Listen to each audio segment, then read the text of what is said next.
Voici le commentaire de la paracha par le Rav Zalman Notik chez Yirchie. Commençons par les premiers mots de la paracha. Vaikar Korach, ben Itzar, ben Kehat, ben Levi, Vedatam va'avira bnei Eliav, ve'od ben Pele, bnei Reuven. Korach prend et décide d'aller dans le sens de la confrontation. Que prend-il? Qu'est-ce qu'il prend? Des habits?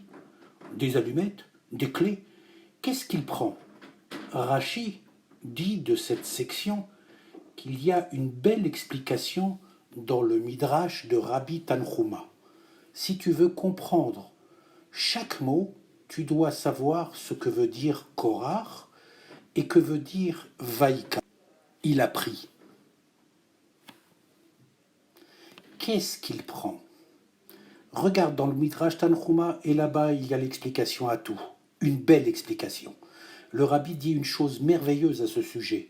Et le Rav Zalman précède de plusieurs sichot, plusieurs épisodes du Rabbi, ce qu'il faut comprendre de chaque mot.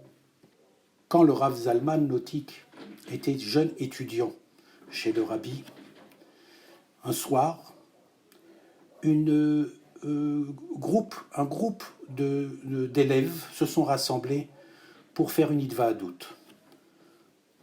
Puis soudain est arrivé un chaliar très connu dans le monde qui a voulu s'y associer. Il leur a dit « Écoutez, je veux vous raconter un fait merveilleux, quelque chose de très émouvant. Chaque dimanche, nous voyons le Rabbi Melech HaMashiach qui distribue le dollar et des milliers de juifs se rassemblent pour recevoir une bracha et le dollar de la main même du Rabbi. Ce jour-là, il y a un juif qui remonte la queue, qui prend plusieurs rues de Kronheitz et il demande aux juifs de mettre les tefilines. Mais aussi incroyable que cela paraisse, aucun n'accepte de mettre les tefilines. Même s'ils sont là pour recevoir une bracha du tzaddik, du Nassiador, du Rabbi de Lubavitch, et ils attendent même 3-4 heures sans rien faire, à part se raconter des histoires ou lire le journal, ou des choses qui n'ont rien à voir avec le moment. Mais les tefilines, ils ne veulent pas. Il y a un autre douchan, un autre comptoir de mise de tefilines, mais celui-là se trouve à la sortie, après que les Juifs ont reçu le dollar et la bracha du Rabbi. Ces Juifs ont attendu 2 heures, 3 heures, 4 heures, parfois 5 heures. Ils doivent retourner chez eux, si c'est à Manhattan ou dans le Queens, à Coney Island. Et le temps, il est tard. À ce moment-là, tous sans exception, acceptent de mettre les tefilines dans le deuxième comptoir. Pas le temps de mettre le dollar dans un plastique, mais mettre les tefilines, oui, tous acceptent. Le chaliar pose la question, comment est-ce possible? Tu attends des heures et tu acceptes de mettre les tefilines. Pour quelle raison? Alors il nous a cité un pasouk. Tov Aïn ou Yevorach, qui natan melachmo ladal. Celui qui a un regard bienveillant et béni, car il partage son pain avec le pauvre.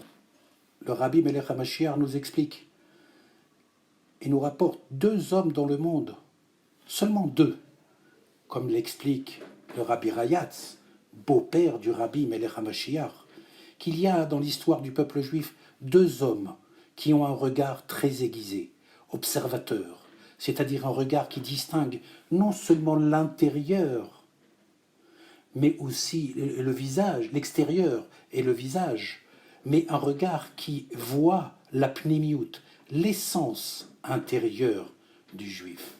L'un s'appelle Moshe Rabbeinu, l'autre s'appelle Bilam Aracha. Quelle est la différence entre les deux? Le Rabbi explique la différence entre les deux. Moshe Rabbeinu, qui voit un juif avec un jeans déchiré, en tongs, avec des vêtements bariolés, qui arrive d'Inde, des endroits de Avodah Zarah, de Katmandou, perturbé dans son corps, perturbé dans son âme. Moshe Rabbeinu le voit déambuler dans la rue et se dit « Why, c'est une parcelle divine du Dieu vivant. Chelek Elokam Imal Mama.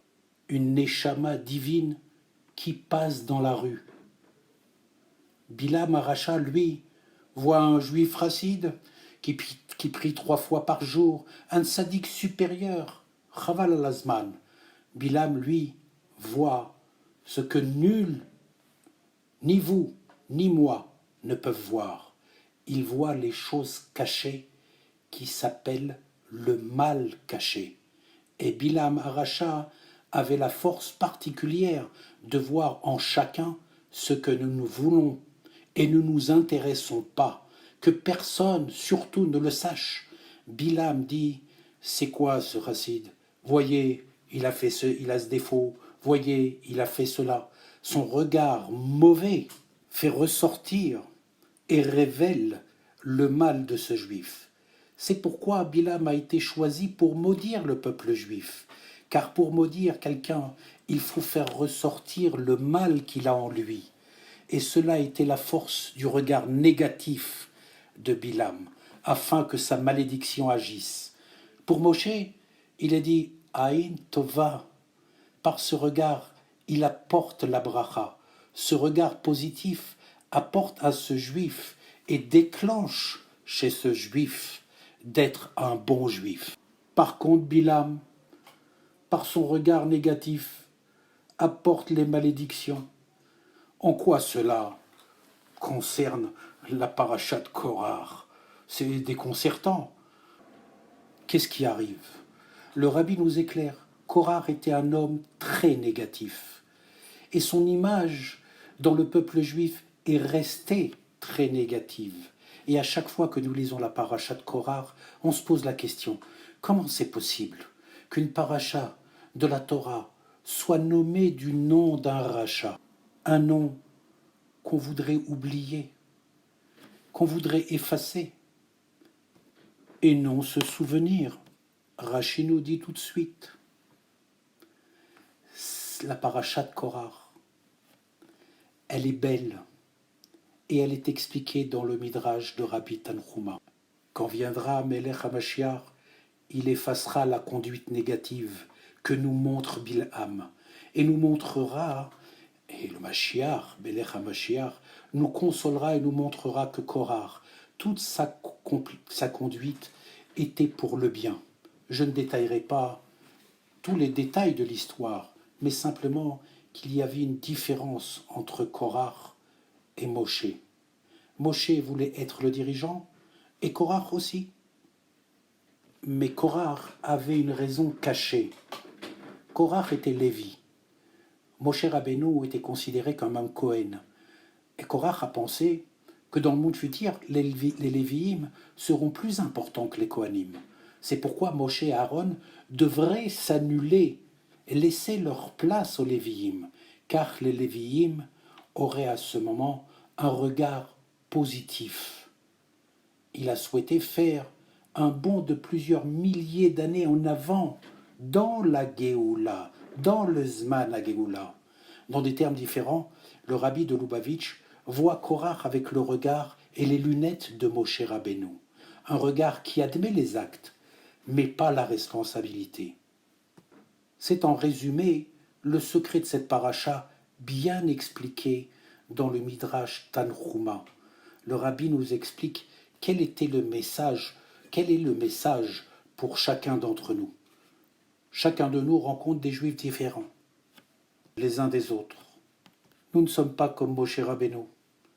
Certains nous semblent plus comme Korach, des faiseurs d'histoires, de marloquettes, des gens qui cherchent des histoires, qui cherchent le négatif. Et parfois, le bon est tellement caché qu'on ne retrouve rien de positif, vraiment. Et là intervient la paracha de Korach pour nous apprendre comment voir chaque juif. Le rabbi nous enseigne l'essence du regard positif sur chaque juif, même si sa conduite est négative, ses interrogations négatives. Mais là, peut-être, la raison profonde de cette conduite est positive. mais elle se traduit par une réaction, par des sensibilités négatives, et le monde extérieurement comme mauvais. Alors, nous explique le rabbi, si nous avons sur lui un regard bienveillant, nous avons la force de Moshe Rabbeinu, car nous avons tous une étincelle de Moshe. Comme il est dit sur Moshe, il verse un regard bienveillant sur chacun, et ce regard a la force de faire ressortir le côté positif en lui apportant une bénédiction. C'est la mission de chacun d'entre nous.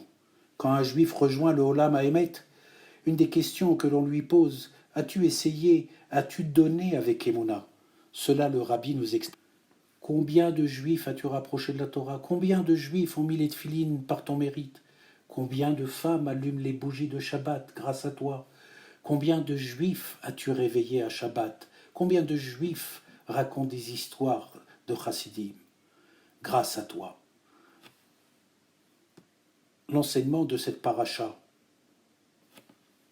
Premièrement, chaque juif, comme Moshe, voir chaque juif, comme Moshe et Mashiach regardent le juif.